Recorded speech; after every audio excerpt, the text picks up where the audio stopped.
नमस्कार, मैं Haridatt sir channel में आपका स्वागत करता हूं। आज हम लोग भारतीय संविधान की ऐतिहासिक पृष्ठभूमि के बारे में समझेंगे। संविधान की क्या परिभाषा होती है और भारतीय संविधान की किस प्रकार से उत्पत्ति हुई और उसके पृष्ठभूमि की शुरुआत कहां से मानी जाती है, इसका व्यापक वर्णन करेंगे। आइए हम लोग भारतीय संविधान के ऐतिहासिक पृष्ठभूमि की विस्तृत व्याख्या करते हैं। सबसे पहले हम लोग यह देखने की कोशिश करेंगे कि संविधान किसे कहते हैं, संविधान की परिभाषा क्या होती है। अगर संविधान की परिभाषा के बारे में अगर आपसे बात की जाए तो संविधान एक ऐसा दस्तावेज होता है जिसकी एक विशिष्ट विधिक पवित्रता होती है, जो राज्य के विभिन्न अंगों अर्थात कार्यपालिका, विधायिका, न्यायपालिका के अंगों को स्पष्ट करता है तथा उसके कार्यों को निर्दिष्ट करता है तथा उसके कार्यों के मार्गदर्शक सिद्धांतों को विहित करता है। इस प्रकार की जो विशिष्टता को लिए होता है उसको हम संविधान के नाम से जानते हैं।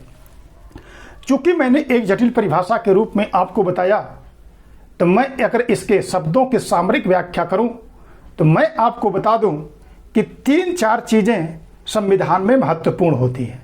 मैंने सबसे पहले आपको बताया कि संविधान एक दस्तावेज होता है। क्या होता है? दस्तावेज। अब प्रश्न ये उठता है कि दस्तावेज हम किसे कहते हैं। अगर दस्तावेज की चर्चा मैं आपसे करूं तो यह एक विधिक लेख जो होता है उसी को दस्तावेज के नाम से जानते हैं। और मैंने आगे आपको बताया था कि इस दस्तावेज का यानी इस संविधान का एक विधिक पवित्रता होती है जो राज्य के विभिन्न अंगों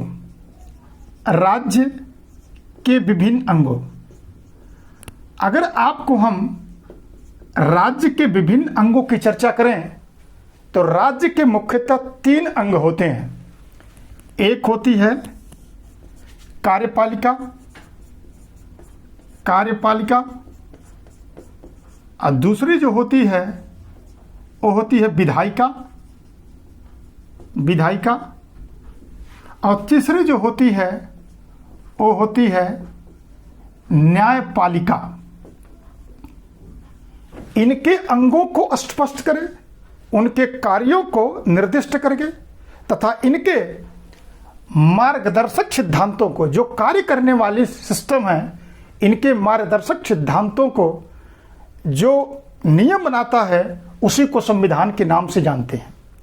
अब यदि हम भारतीय संविधान की चर्चा आपसे करें तो भारतीय संविधान की चर्चा के अंतर्गत या किसी भी देश का संविधान कोई 1-2 दिन की प्रक्रिया नहीं होती है, बल्कि यह सैकड़ों वर्षों के परिणाम स्वरूप इसका निर्माण होता है। और इस प्रकार से अगर हम भारतीय संविधान की चर्चा करें तो भारतीय संविधान 200-300 साल पहले हमको जाना पड़ेगा। अच्छी बात यह है कि हमको जब अंग्रेजों का आगमन भारत में होता है तब से हम भारतीय संविधान की ऐतिहासिक पृष्ठभूमि को समझ सकते हैं। इसका मतलब यह है कि जो भारतीय संविधान है, यह भारतीय संविधान की ऐतिहासिक जो पृष्ठभूमि है, ऐतिहासिक पृष्ठभूमि, यह ऐतिहासिक पृष्ठभूमि अंग्रेजों के आगमन काल से मानी जाती है।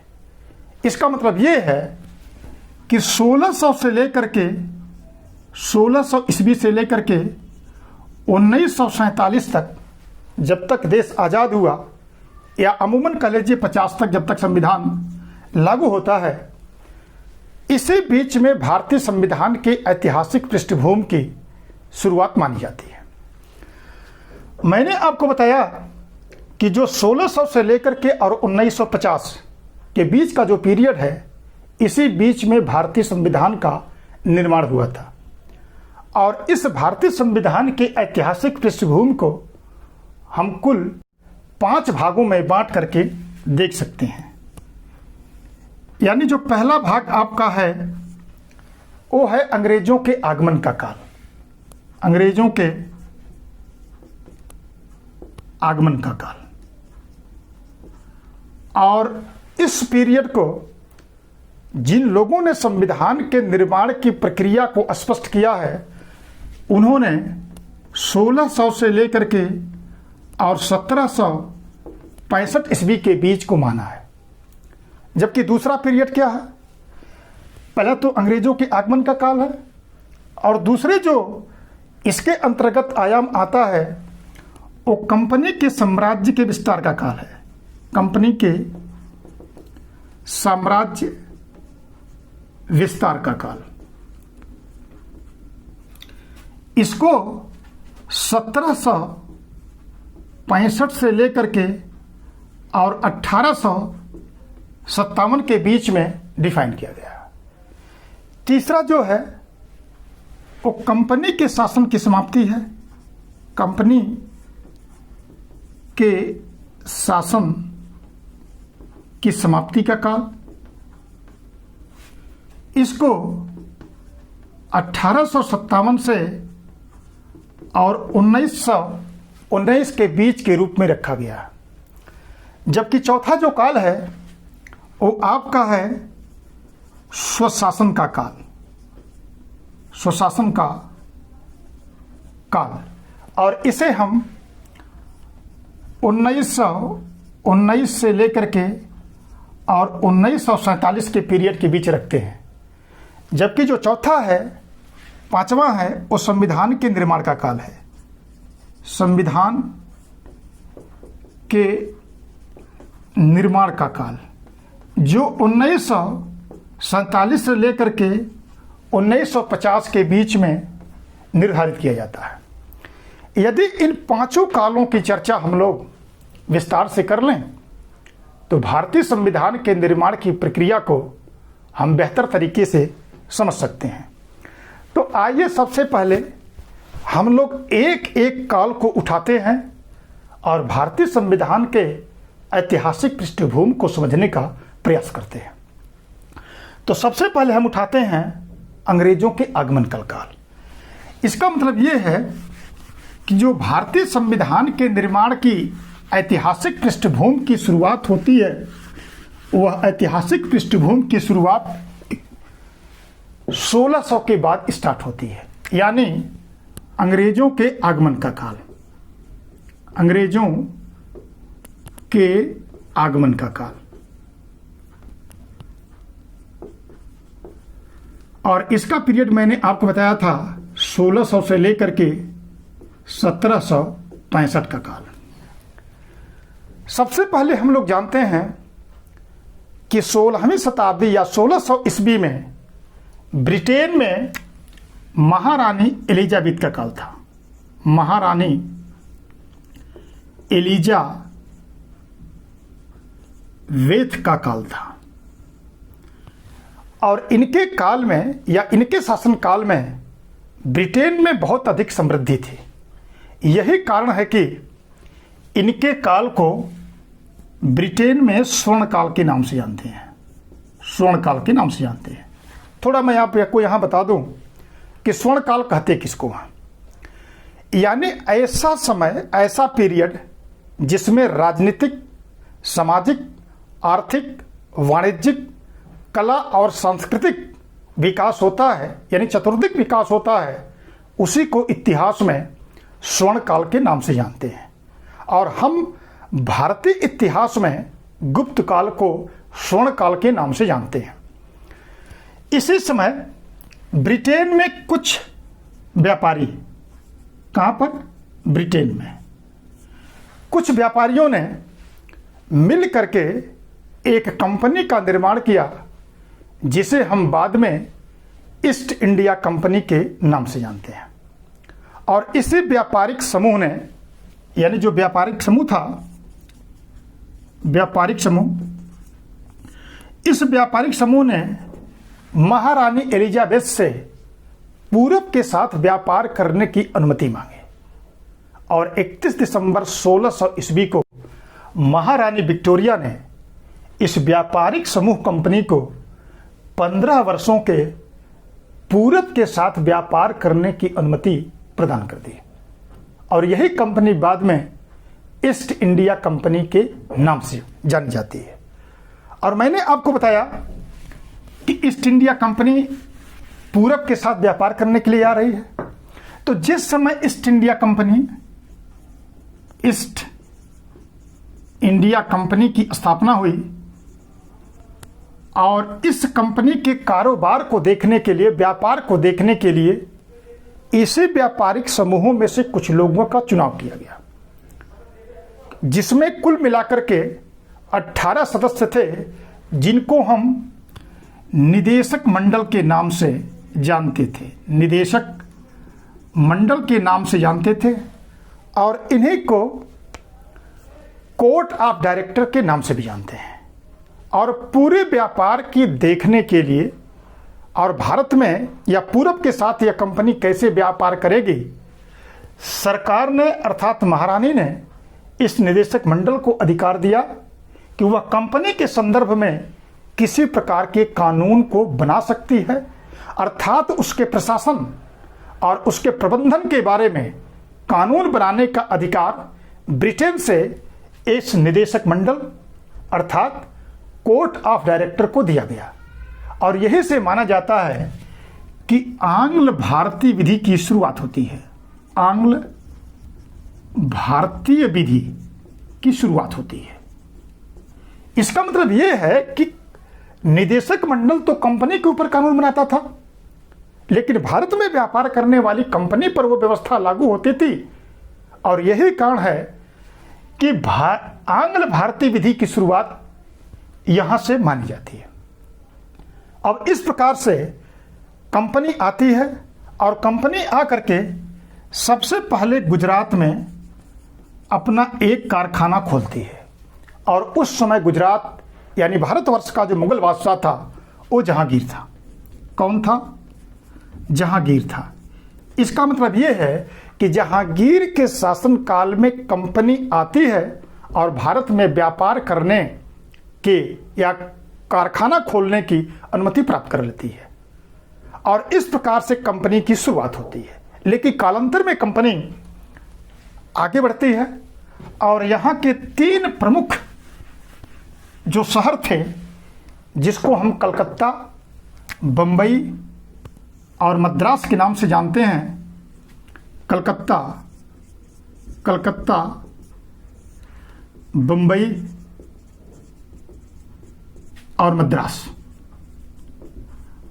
इन तीनों जगह अपनी स्थिति मजबूत करने की कोशिश करती है। चूंकि मैंने आपको बताया कि उस समय यह तीनों बड़े शहर थे और कालांतर में हम लोग इन्हीं तीनों को अंग्रेजी प्रेसिडेंसी के नाम से भी जानेंगे। अब समस्या एक हमारे सामने ये है कि किसी अन्य शहर को प्रेसिडेंसी के नाम से क्यों नहीं पुकारा जाता? क्यों हम कलकत्ता, बंबई और मद्रास को ही प्रेसिडेंसी के नाम से जानते हैं? जब कंपनी भारत में आई तो इन तीनों शहरों में अपने अपने एक प्रेसिडेंट की नियुक्ति की और इनकी सहायता के लिए एक परिषद की स्थापना की। और इसी परिषद और इसी प्रेसिडेंस यानी अध्यक्ष के माध्यम से तीनों जगह अपने शासन को कंपनी संचालित करती थी। यही कारण है कि इन तीनों को प्रेसिडेंसी के नाम से जानते हैं। कालांतर में चल करके 1726 ईस्वी में एक प्रलेख के माध्यम से यहाँ के प्रेसिडेंट और उसके परिषद को भारत में कंपनी के व्यापार करने या उसके ऊपर कानून को बनाने का अधिकार प्रदान कर दिया गया। अब यहाँ हम देख सकते हैं कि पहले कौन कानून बनाता था? निदेशक मंडल बनाता था। अब थोड़ी सी और छूट प्रदान की गई। अब कौन बना रहा है? प्रेसिडेंट और उसकी परिषद बना रही है। तो इसका मतलब यह है कि अब धीरे धीरे विधि का विस्तार किया जा रहा है और इस प्रकार से हम देखते हैं कि 1726 के अंतर्गत प्रेसिडेंट और उसके परिषद को कानून बनाने का अधिकार प्रदान कर दिया गया। और यह प्रक्रिया जो निदेशक मंडल के माध्यम से शुरू की गई थी वो थोड़ा सा और आगे बढ़ती है। लेकिन आगे चल करके कलकत्ता में अर्थात बंगाल के अंतर्गत जब दक्षिण भारत में कंपनी अपनी स्थिति कर्नाटक युद्ध के बाद मजबूत कर लेती है, मैं यहाँ आपको बता दूं कि जो लोग अभी नए हमसे जुड़ रहे हैं, मैं कर्नाटक युद्ध की इतिहास में चर्चा व्यापक रूप से कर चुका हूँ और मेरे इस वीडियो को आप देखने के लिए हरिदत्त सर चैनल को सब्सक्राइब कर सकते हैं और देख सकते हैं। वहाँ पर मैंने विस्तार से कर्नाटक युद्ध की चर्चा की है और मैंने आपको बताया कि बंगाल में कर्नाटक युद्ध के बाद कंपनी अपनी स्थिति मजबूत करने की कोशिश करती है और दो पीरियड, एक 1757 और दूसरा 1764 का पीरियड बहुत ही महत्वपूर्ण है। और यहाँ मैं आपको बता दूं कि 23 जून 1757 को प्लासी का युद्ध हुआ, प्लासी का युद्ध, जबकि 22 अक्टूबर 1764 को बक्सर का युद्ध हुआ। और यहाँ भी मैं आपको बता दूं कि इन दोनों युद्धों की चर्चा मैं इतिहास में व्यापक रूप से कर चुका हूं। यदि आप प्लासी का युद्ध और ब्लैक होल की घटना के नाम से YouTube पर खोजेंगे तो इसका व्यापक वर्णन आपको वहां से मिलेगा, जबकि बक्सर का युद्ध और बेशर्म की लूट के नाम से अगर आप सब्सक्राइब करेंगे तो आपके बक्सर के युद्ध का व्यापक उल्लेख मिलेगा।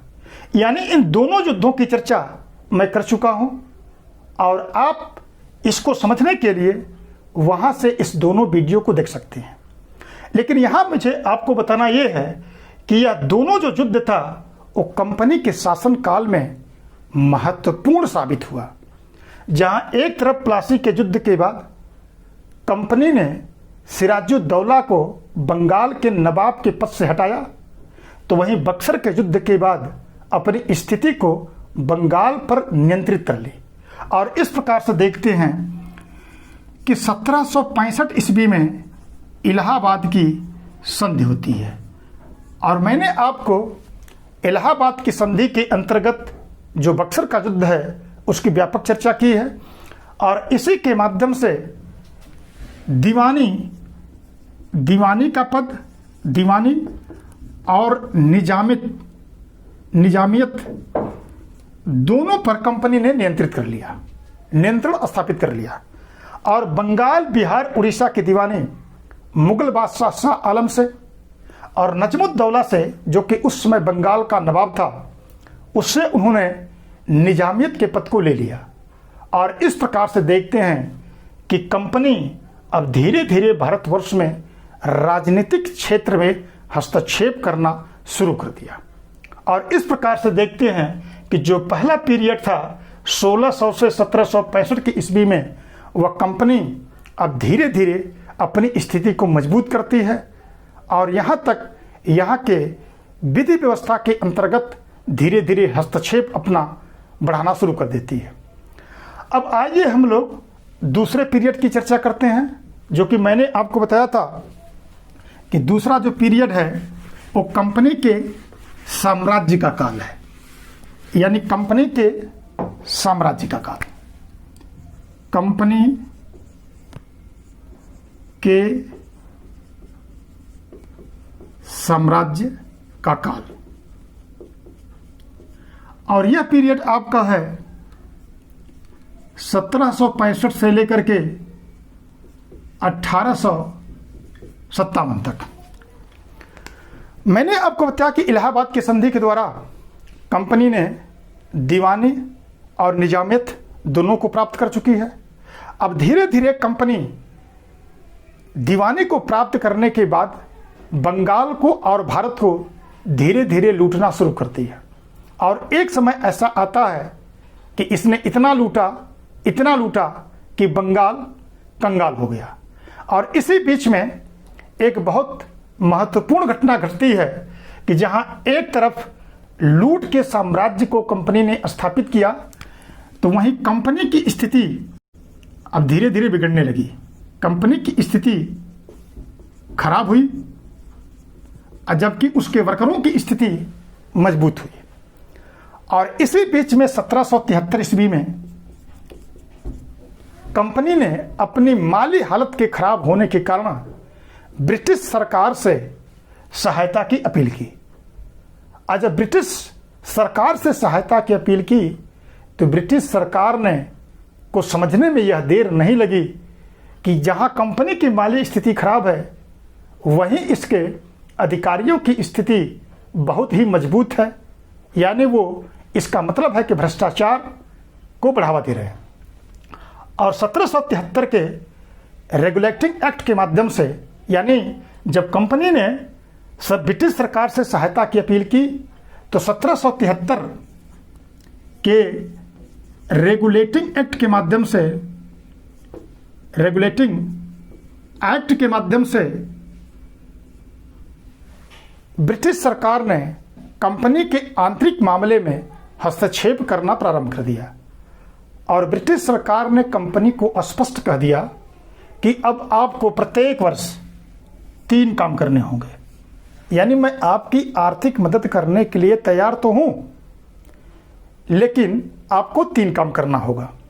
यानी शर्तों के साथ उन्होंने इनकी मदद की। पहली बात है कि प्रत्येक वर्ष आप अपना वित्तीय विवरण, आर्थिक विवरण और सैन्य विवरण, यह तीनों को ब्रिटिश सरकार के सामने उपस्थित करेंगे। और इस प्रकार से 1773 के रेगुलेटिंग एक्ट के माध्यम से पहली बार ब्रिटिश सरकार ने कंपनी के आंतरिक मामले में हस्तक्षेप किया।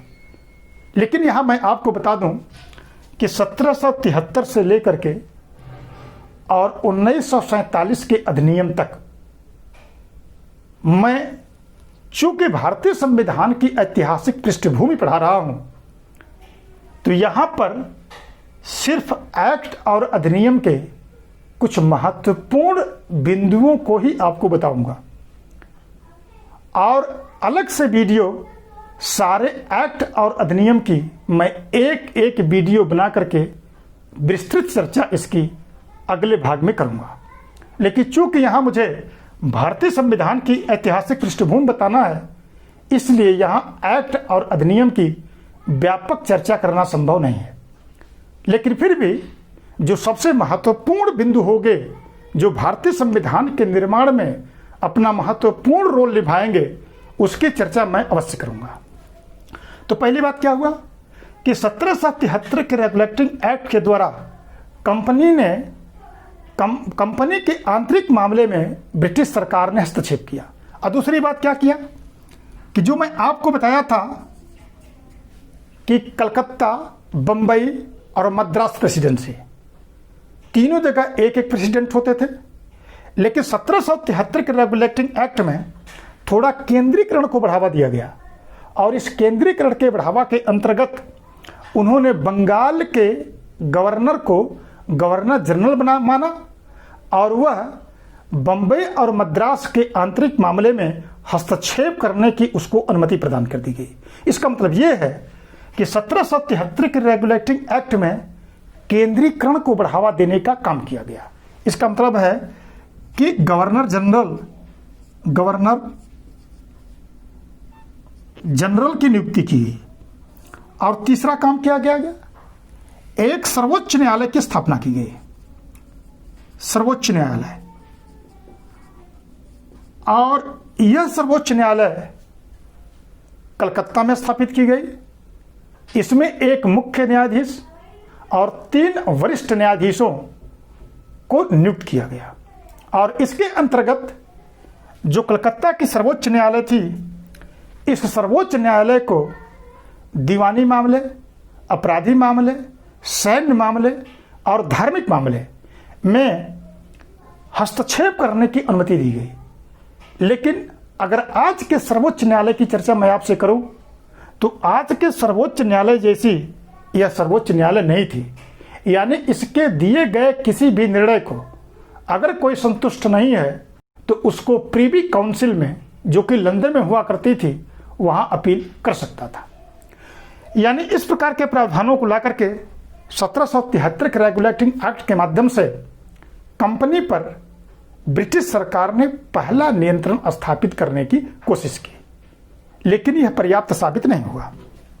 फिर आगे थोड़ा सा कंपनी पर और स्थिति मजबूत करने के लिए एक और एक्ट पारित किया गया, जिसको हम पिट्स इंडिया एक्ट के नाम से जानते हैं, इंडिया एक्ट के नाम से जानते हैं, और यह 1784 ईस्वी में पारित किया गया। और इसके माध्यम से ब्रिटिश सरकार ने कंपनी के ऊपर थोड़ा नियंत्रण और बढ़ाया, और अब उसने कह दिया कि कंपनी को दो भागों में बांटा जाएगा। एक है व्यापारिक क्षेत्र और दूसरा था राजनीतिक क्षेत्र। राजनीतिक क्षेत्र, सरकार ने यह कहा पिट्स इंडिया एक्ट में कि जो व्यापारिक क्षेत्र है, इस व्यापारिक क्षेत्र का जो काम है वो कंपनी का निदेशक मंडल अर्थात कोर्ट ऑफ डायरेक्टर देखेगा, जबकि उसका राजनीतिक क्षेत्र के लिए एक अलग मंडल की स्थापना की गई, जिसको हम बोर्ड ऑफ कंट्रोल या नियंत्रक मंडल के नाम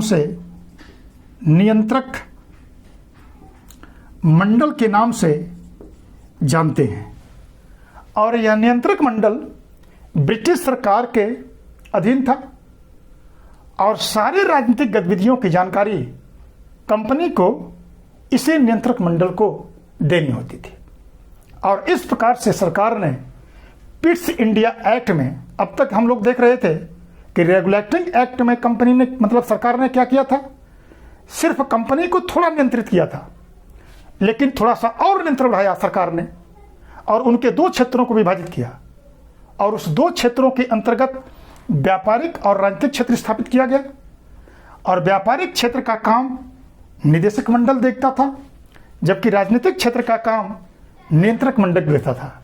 और इस प्रकार से कंपनी के ऊपर और नियंत्रण स्थापित किया गया। लेकिन धीरे धीरे अभी भी कंपनी सरकार के अधीन नहीं थी और सरकार इस पर और नियंत्रण स्थापित करने के लिए कदम बढ़ाती है। चूंकि ब्रिटेन मुक्त अर्थव्यवस्था का मानने वाला था और उसका प्रचारक था, इसलिए जो वहां पर व्यापारी थे वह व्यापारी ईस्ट इंडिया कंपनी की यह कहकर के आलोचना करते थे कि ईस्ट इंडिया कंपनी को पूरब के साथ व्यापार करने का एकाधिकार नहीं होना चाहिए, बल्कि इसके साथ साथ अन्य व्यापारियों को भी पूरब के साथ व्यापार करने की अनुमति सरकार को देनी चाहिए। और इनके दबाव में आकर के ब्रिटिश सरकार ने एक नियम पारित किया, जिसको हम 1813 का चार्टर एक्ट के नाम से जानते हैं। और इस चार्टर एक्ट के अंतर्गत ब्रिटिश सरकार ने यह स्पष्ट कर दिया कि जो कंपनी का व्यापारिक अधिकार है, व्यापारिक एकाधिकार है, उसको समाप्त किया जाएगा। अर्थात कंपनी जो पूरब के साथ व्यापार करने का एकाधिकार उसको प्राप्त था, वह कंपनी से छीन लिया गया। और यह स्पष्ट कर दिया गया कि यदि कोई भी व्यापारी जो पूरब के साथ व्यापार करना चाहते हैं, तो वह एक लाइसेंस लेकर के सरकार से और पूरब के साथ व्यापार कर सकते हैं। लेकिन इसमें यह कहा गया था कि चाय और चीन के साथ जो व्यापार होगा उसमें कंपनी का एकाधिकार बना रहेगा। तो थोड़ा सा कंपनी के ऊपर और दबाव बढ़ाने की कोशिश ब्रिटिश सरकार के द्वारा की गई। लेकिन अगली कड़ी के रूप में जो कि मुक्त व्यापार के समर्थक थे, वो सरकार के ऊपर दबाव बनाने लगे। और हम देखते हैं कि सरकार ने 1833 का चार्टर एक्ट पारित किया। 1833 का चार्टर एक्ट को पारित किया। और इस चार्टर एक्ट के माध्यम से इन्होंने जो कंपनी का एकाधिकार था, उस कंपनी के एकाधिकार को समाप्त कर दिया। और समाप्त करने के बाद यहां से अब स्पष्ट कर दिया गया कि कोई भी व्यापार पूरब के साथ कर सकता है। और इस प्रकार से देखते हैं कि इसी चार्टर एक्ट में संपूर्ण भारत का एक गवर्नर जनरल बनाया गया और उस गवर्नर जनरल का नाम था लॉर्ड विलियम वेंटिक था। यह संपूर्ण भारत का गवर्नर जनरल बना। इसका मतलब यह है कि इसके माध्यम से केंद्रीकरण की प्रवृत्ति को और अधिक बढ़ावा दिया गया। लेकिन आगे हम देखते हैं कि पुनः 1853 के चार्टर एक्ट में इसको और बल प्रदान किया गया और 1853 के चार्टर एक्ट में 1853 के चार्टर एक्ट में एक अखिल भारतीय विधानमंडल की स्थापना की गई, ऑल इंडिया लेजिस्लेटिव काउंसिल की स्थापना की गई। और इस अखिल भारतीय विधानमंडल के माध्यम से कानून बनाने की प्रक्रिया को आगे बढ़ाया गया। लेकिन इसी बीच 1857 ईस्वी में भारतवर्ष में 1857 का विद्रोह हुआ और इस 1857 के विद्रोह ने इस कंपनी के इतिहास को परिवर्तित कर दिया और 1857 के विद्रोह ने कंपनी के शासन को समाप्त कर दिया और ब्रिटिश क्राउन की सत्ता को स्थापित कर दिया गया। और इस प्रकार से देखते हैं कि पहली बार 1858 का अधिनियम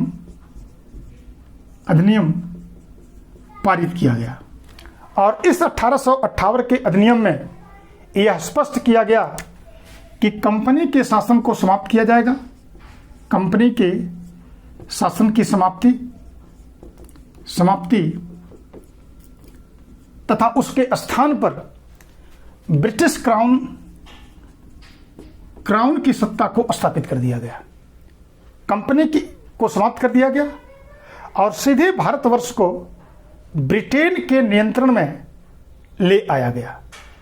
और जो मैंने आपको बताया था कि 1773 के रेगुलेटिंग एक्ट में जो इनका निदेशक मंडल बना था, निदेशक मंडल, और 1784 में बोर्ड ऑफ कंट्रोल या नियंत्रक मंडल,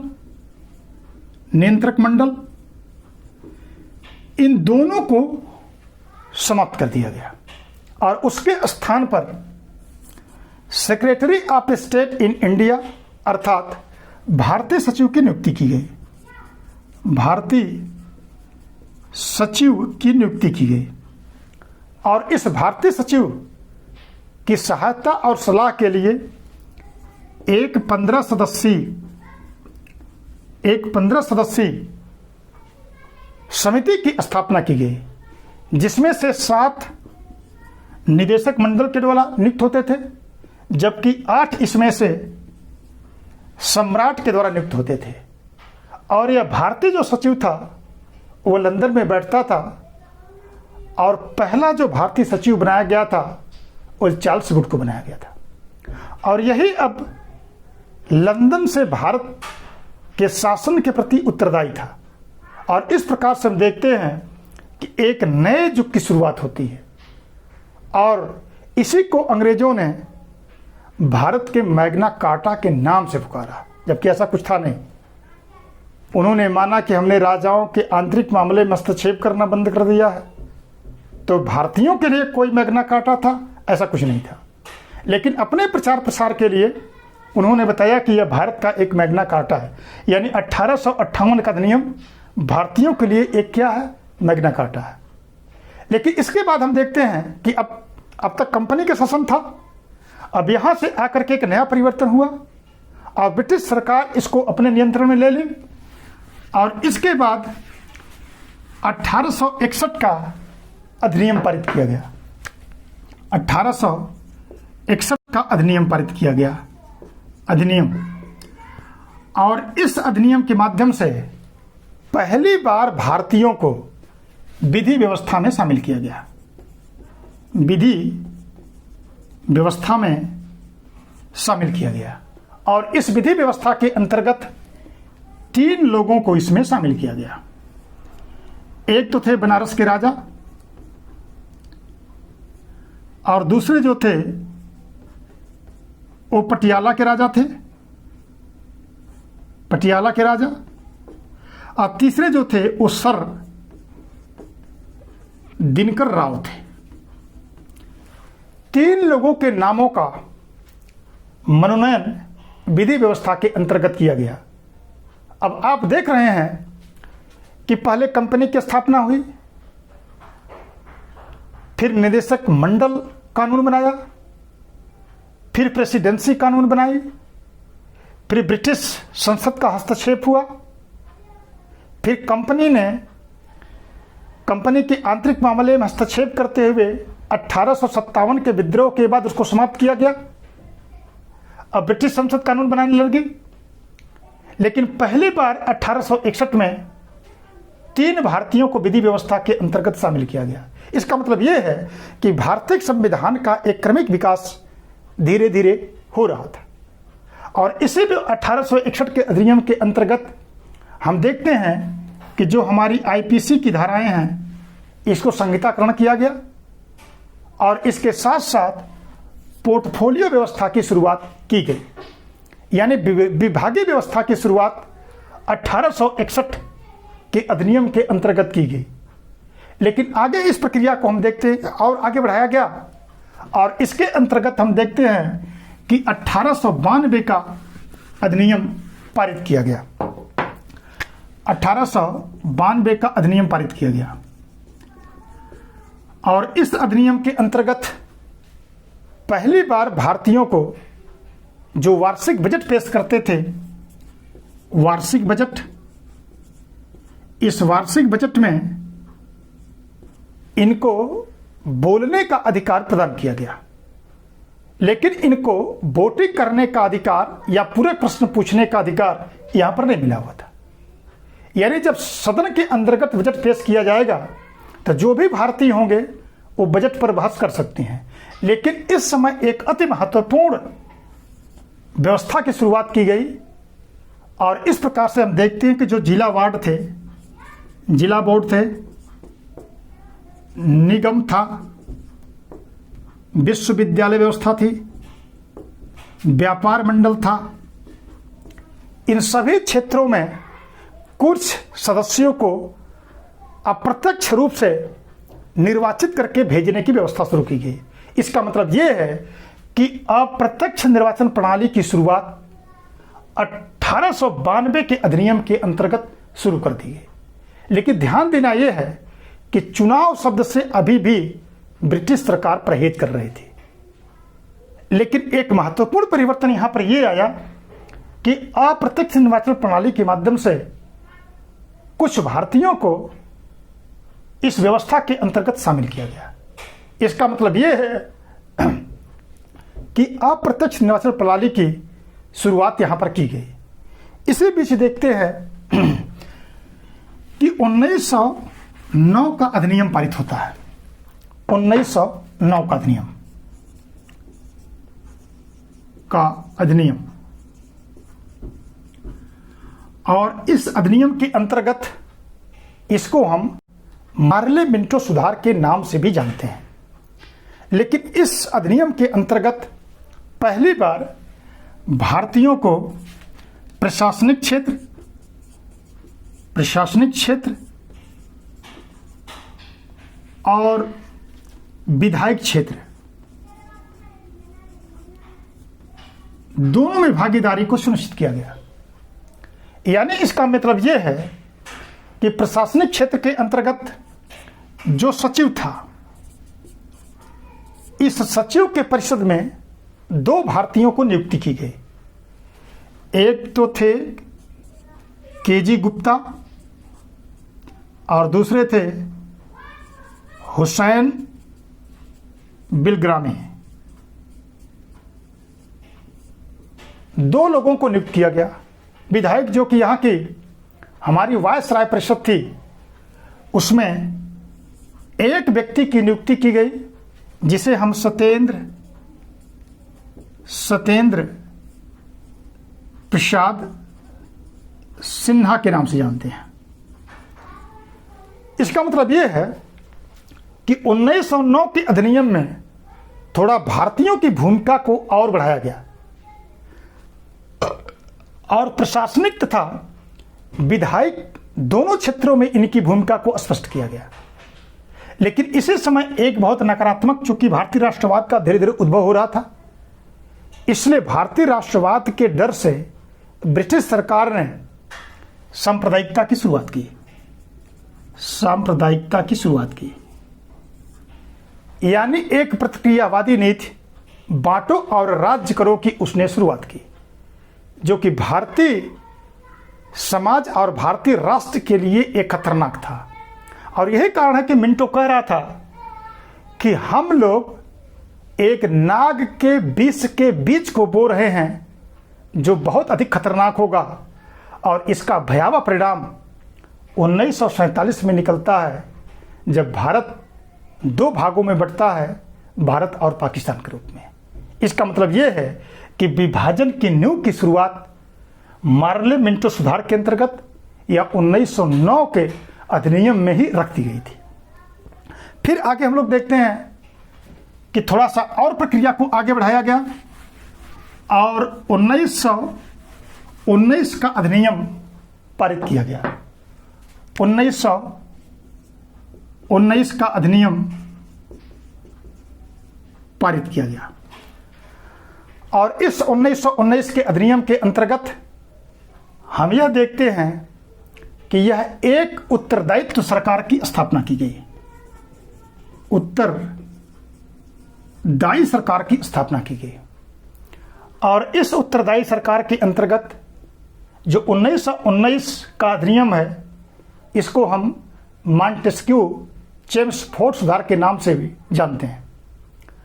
और इसके साथ साथ इस 1919 के अधिनियम में कुछ अन्य महत्वपूर्ण बिंदुओं की भी शुरुआत की गई। जैसे इसके अंतर्गत हम देखते हैं कि पहली बार हमारे जो केंद्रीय विधानमंडल था, केंद्रीय विधानमंडल, इसके 2 अंग बनाए गए। एक तो थे उच्च सदन और दूसरा था निम्न सदन, जो आज हम लोकसभा और राज्यसभा के रूप में देखते हैं।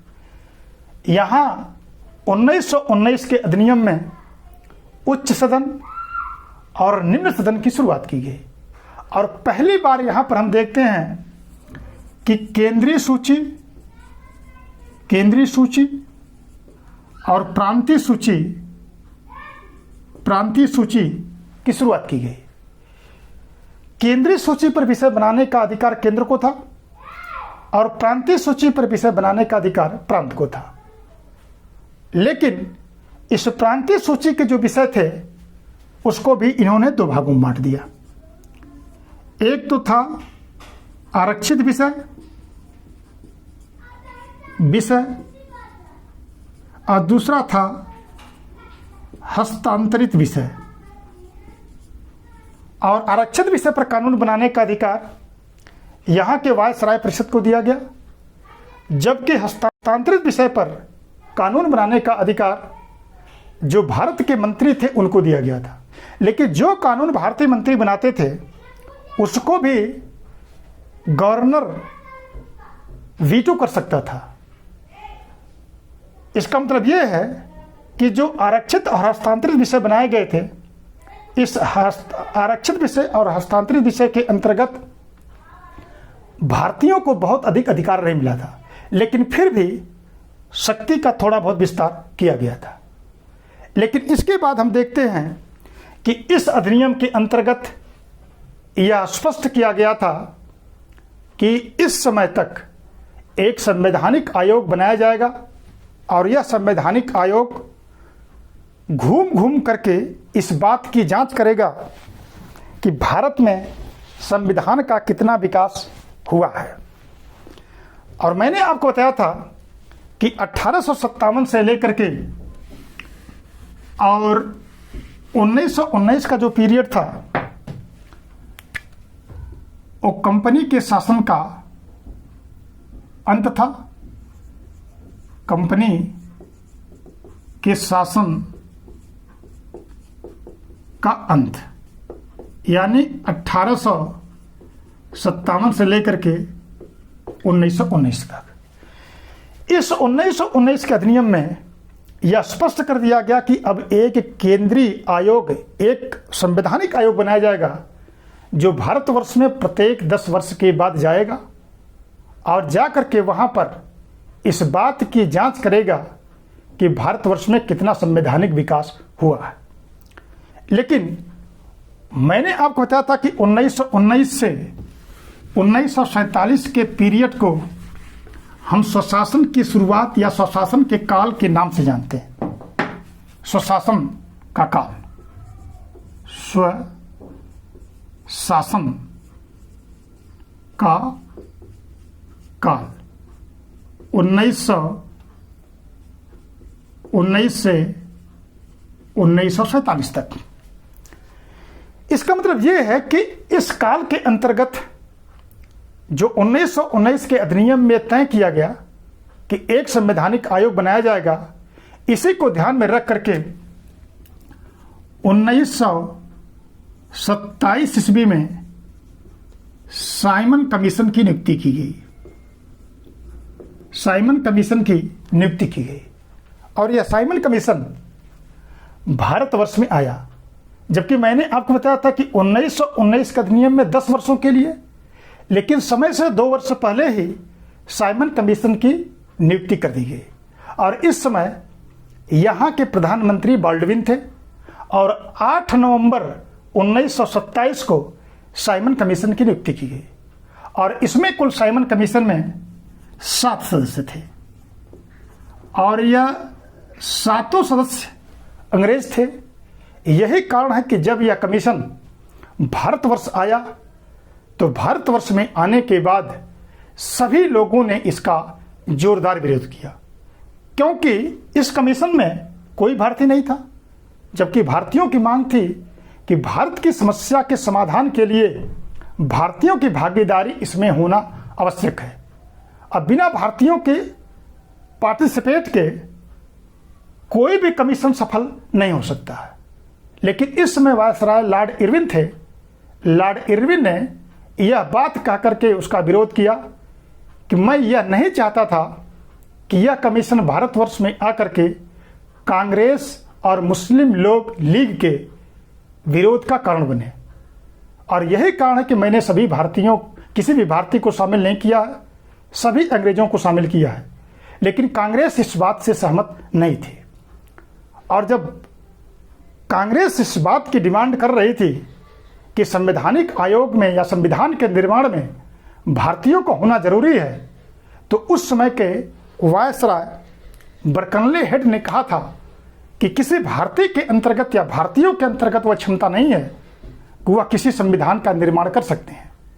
उनके इस चुनौती को स्वीकार करते हुए मोतीलाल नेहरू की अध्यक्षता में, मोतीलाल नेहरू की अध्यक्षता में 1928 में एक संवैधानिक आयोग की स्थापना की गई और इसी को हम मोतीलाल नेहरू रिपोर्ट या भारत के प्रथम संवैधानिक आयोग के नाम से जानते हैं। लेकिन पहली बार भारत में संविधान के मांग को M.N. राय ने, जो कि भारत में साम्यवादी विचारधारा के सूत्रधार माने जाते हैं, 1934 ईस्वी में इसकी मांग की थी। फिर 1935 में भारतीय राष्ट्रीय कांग्रेस ने भारतीय संविधान की मांग की और इसके बाद यह प्रक्रिया धीरे धीरे आगे की ओर बढ़ती है। लेकिन इसी बीच 1935 ईस्वी में एक महत्वपूर्ण अधिनियम को पारित किया गया। 1935 का अधिनियम जो कि भारतीय संविधान के निर्माण में इस अधिनियम की बहुत महत्वपूर्ण भूमिका मानी जाती है। और भारतीय संविधान का अधिकांश भाग यानी इसमें कुल 321 अनुच्छेद जबकि 10 अनुसूची शामिल की गई थी। इसी में से लगभग 200 अनुच्छेद भारतीय संविधान में लिए गए। इसका मतलब यह है कि 1935 का अधिनियम भारतीय संविधान के निर्माण में अपना महत्वपूर्ण रोल निभाया और इस अधिनियम के अंतर्गत संघ की संकल्पना को अंजाम दिया गया। यानी एक ऐसे जटिल प्रलेख की शुरुआत की गई, एक संघ का निर्माण करने की बात की गई और संघ शब्द का पहली बार प्रयोग इस अधिनियम के अंतर्गत किया गया। इसके बाद हम देखते हैं कि जो 3 सूचियों की चर्चा होती है, केंद्रीय सूची, प्रांतीय सूची और समवर्ती सूची, इसी अधिनियम में इसकी चर्चा की गई। और जो मैंने आपको 1919 का अधिनियम में बताया था कि राज्यों के अंतर्गत द्वैध शासन व्यवस्था को लागू किया गया था, उस द्वैध शासन व्यवस्था को हटा करके केंद्र के अंतर्गत लागू कर दिया गया। और 1935 का अधिनियम चूंकि अति महत्वपूर्ण अधिनियम है, तो मैं पहले ही आपको बता चुका हूं कि मैं आपको एक एक अधिनियम की अलग अलग वीडियो बना करके उसकी विस्तृत चर्चा करूंगा। तो यहां पर हमको 1935 के अधिनियम की चर्चा करने की आवश्यकता नहीं है, इसका हम लोग अलग से एक वीडियो बना करके देखेंगे। फिर यहां से प्रक्रिया और आगे की तरफ बढ़ती है और देखते हैं कि 1940 ईस्वी में 8 अगस्त 1940 ईस्वी को 8 अगस्त 1940 ईस्वी को अगस्त प्रस्ताव पारित हुआ और इस समय भारत के वायसराय लॉर्ड लिथलिंगो थे और लॉर्ड लिथलिंगो ने यह मान लिया कि भारत में एक संविधान का निर्माण किया जाएगा। फिर आगे की प्रक्रिया के रूप में चूंकि द्वितीय विश्व युद्ध का पीरियड था, तो उस समय कुछ कमियां रह गई थी और बहुत ब्रिटिश सरकार भारतीयों को देने के पक्ष में नहीं थी। फिर आगे भारतीयों का सहयोग प्राप्त करने के लिए 22 मार्च 1942 ईस्वी को क्रिप्स मिशन की शुरुआत की गई और इस क्रिप्स मिशन के अंतर्गत भारतीयों को एक संविधान निर्माण करने की छूट प्रदान की गई। और इसके साथ साथ हम देखते हैं ठीक इस प्रक्रिया को और आगे बढ़ाने के लिए कैबिनेट मिशन की शुरुआत की गई। कैबिनेट मिशन की स्थापना 1946 में की गई। चूंकि कैबिनेट मिशन भारतीय संविधान के निर्माण में अपना बहुत महत्वपूर्ण भूमिका निभाएगा, इसलिए यहां से लेकर के और 1950 तक हम लोग एक अलग वीडियो में उसकी चर्चा करेंगे। क्योंकि यहीं से अब हम देखेंगे कि भारतीय संविधान के निर्माण की प्रक्रिया या उसके निर्वाचन की प्रक्रिया शुरू होगी। इसलिए मैं ये चाहता हूं कि यहां से लेकर के और 1950 26 जनवरी 1950 का एक अलग से वीडियो हम लोग बनाएंगे और उसका व्यापक वर्णन उसमें किया जाएगा।